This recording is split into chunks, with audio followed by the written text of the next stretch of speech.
What if I told you the world's most legendary investor started by buying a six-pack of Coke bottles and ended up owning the entire company? This isn't just a story about stocks. It's a story about patience, discipline, and playing the long game.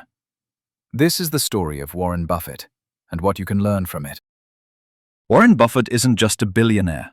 He's a walking lesson in how simplicity, consistency, and long-term thinking can outperform even the smartest minds in the room. But how did he do it? And what can you learn from his journey? This isn't just a biography. It's a roadmap for how to build wealth, think independently, and live meaningfully in a world obsessed with shortcuts. 1. The early years, the spark of obsession. Warren Buffett was born in 1930 in Omaha, Nebraska. From a young age, he showed signs of brilliance, memorizing license plates, studying stock prices in newspapers, and making his first investment at age 11. 3 shares of City's Service. But here's the kicker. When the stock dipped, he panicked and sold early. It later skyrocketed. That moment shaped his view forever. Don't let short-term fear cost you long-term gain. By age 13, he was running a paper route and filing taxes, not to avoid payment, just because he could.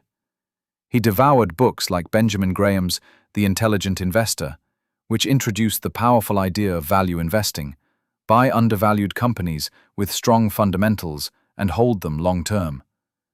Buffett didn't just read it, he lived it. 2. The Columbia years. Meeting the mentor. Buffett attended Columbia Business School, where he studied under Benjamin Graham himself. Graham taught Buffett that the market is often irrational and that it's possible to buy $1 bills for 50 cents if you're patient enough. Buffett took this to heart, absorbing Graham's famous line, "In the short run, the market is a voting machine, but in the long run, it is a weighing machine." Buffett wanted to work for Graham so badly that he offered to do it for free. Graham said no, so Buffett persisted and eventually got the job. He learned the ropes at Graham Newman Corp., applying the cigar butt investing strategy, finding companies so cheap they had one last puff of value.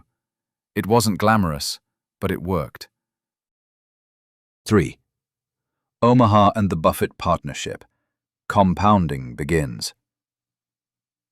Eventually, Buffett returned to Omaha and started his own investment partnership in the mid-1950s. He raised capital from friends and family and began managing money with an agreement. He wouldn't charge unless he outperformed the market. Spoiler, he always did. From 1956 to 1969, Buffett's partnership returned an average of 30% annually, more than double the S&P 500. One of his famous deals during this period? A struggling textile company named Berkshire Hathaway. He didn't know it yet, but this company would become his investing vehicle for the rest of his life. 4. The Berkshire Evolution. Buying businesses, not just stocks. Over time, Buffett realized something. Buying pieces of businesses through stocks was great, but owning entire businesses gave him even more control and long-term upside. He began acquiring companies like Geico, a failing insurance company with massive potential; See's Candies, a simple chocolate brand with powerful customer loyalty; Nebraska Furniture Mart, bought from a feisty immigrant grandmother who beat retail giants with grit and honesty. Buffett's genius wasn't just in numbers, it was in seeing what others missed: great managers, moats, and long-term advantage. He wasn't flashy, he was focused. 5. The power of float, Buffett's secret weapon. The real breakthrough came with insurance. By owning companies like Geico, Buffett got access to something called float, money collected from premiums that he could invest before paying out claims. Think of it like getting an interest-free loan to invest. While others used leverage, Buffett used float, safely, wisely, and patiently. It was like a financial superpower. 6. Staying rational in irrational times. Avoiding the hype. Buffett didn't jump into the dot-com bubble. He didn't chase crypto. He didn't buy into GameStop. In fact, he's famous for not following the crowd. He once said, "Be fearful when others are greedy, and greedy when others are fearful." That mindset saved him billions and taught the world that discipline beats drama in the markets. 7. The Buffett lifestyle. Billionaire simplicity. Despite his wealth, Buffett lives like a man stuck in time. In the best way. Same Omaha house since 1958. Still eats McDonald's and drinks Coca-Cola. Doesn't own a yacht, doesn't fly private. Why? Because he knows what makes him happy, and it's not status. It's freedom, purpose, and autonomy. 8. Key lessons from Buffett. What you can use today. Let's break down what you can learn from the Oracle of Omaha. Start early. Compound interest needs time. Avoid debt, especially consumer debt. Think long-term. Buy companies you'd be proud to own for a decade. Know your circle of competence.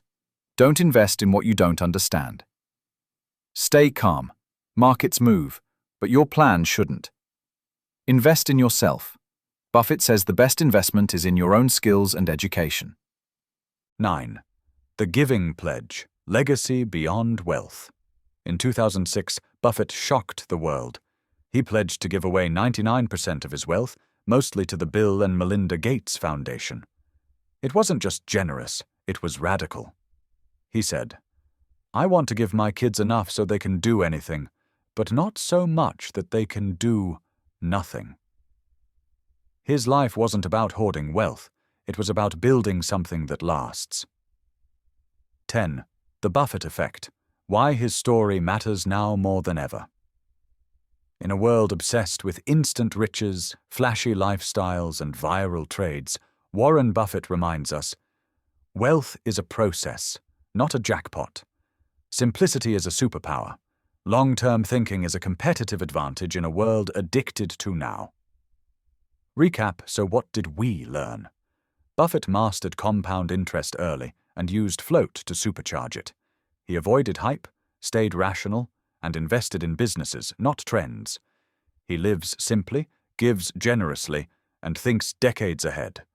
His story isn't just about money. It's about discipline, humility, and playing the long game. Outro, if you found this breakdown helpful, give it a like, subscribe for more, and let me know in the comments what story you want next. This is Tyology, and remember, success is rarely flashy, but it's always built on the boring